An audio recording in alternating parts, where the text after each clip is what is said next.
Welcome to Mother Daughter Projects. I'm Steph. I'm Vicki, and today we're going to share how we store all those tiny little pieces that you get in Lego sets. And if you're a Lego collector, you know exactly what we mean. Now, the wall behind us, we put together about 4 years ago, and we did that to display and to store Steph's Legos. And now we're going to expand on that wall and show you how we're storing those tiny little pieces. And to do this, we're going to use wall control metal pegboard, which we've used in a lot of different spaces to organize, including the craft room, the garage, the laundry room, the office, and more.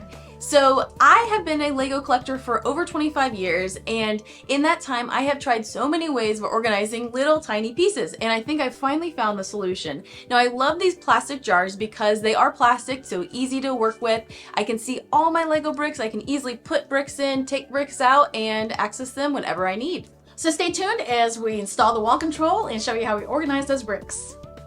To attach wall control, you need anchors and screws that are included with the panels.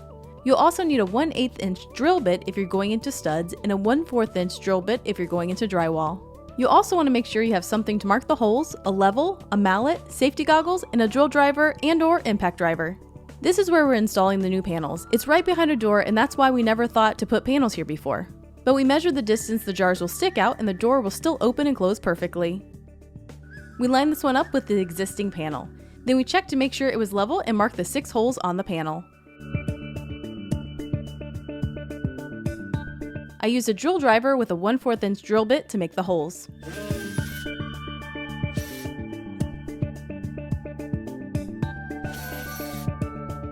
These are going to drywall, so Mom is using a rubber mallet to put the anchors into place. Then we put the panel back in place and use an impact driver to drive the screws. First I drove the screws in halfway, and then once they were all in place, I fully tightened them. Then we continued the same process for the rest of the panels. I want to point out that the panels we previously installed were slotted only, and you'll notice the panels we're installing are the regular pegboard panels with slots and holes. We like the look of the slotted only, and these work great if you're only using wall control hooks and accessories. The jars we're using are sold on Wall Control's website, but are made by a different vendor, and they need the traditional 1/4 inch diameter holes to work. With these panels in place, it's time to add the jars. We got 2 big boxes of these jars, and they come 2 to a pack. Inside the jar is a base and a bracket. I started by working on the spacing to maximize the panels and the jars. This is the bracket. It has 2 rivet assemblies to hold it to the pegboard wall. The rivets should be attached to the bracket, but if not, just push them through the hole. Decide what 2 holes you want them to go into and push it into place, then pop the jar on. These are removable, and the rivets can be popped back out with a flathead screwdriver. I continue to add the brackets and the jars. Now, throughout this process, Mom and I continue to organize the tiny pieces into jars. For the standard 32 by 16 inch wall control panel, you can fit 4 jars across and 6 jars down, for a total of 24 jars per panel. For my 4 panels, I have 96 jars of organization.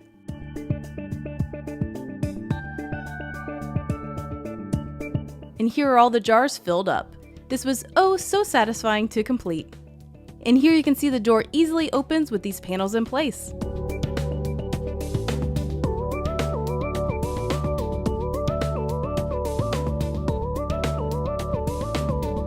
This blends in perfectly with the rest of the Lego wall, and while we were at it, Mom decided to add a whole new section of Lego minifigs. What we learned! Wall control is so versatile, and that was one of the reasons why we really like it, because we like to change things up. And if you look at the wall from 4 years ago, it looks very different than it looks now, and that is because you can change the shelves, you can change the hooks, and you make it store the things that you have in the way that you want them to be stored. Now, you might notice the jars are not all full, and that was intentional because as my Lego collection grows, I'm gonna need to organize and store more bricks and pieces, and that's why I left room in the jars. So keep that in mind when you're organizing, always leave room for growth. All right, well, thanks for joining us. If you want to see more projects from us, be sure to visit us at motherdaughterprojects.com. If you want to see more Lego projects from us, you can check out this playlist. And if you want to see more wall control organization, because we have a ton of those, you can check out this playlist right here. All right, bye.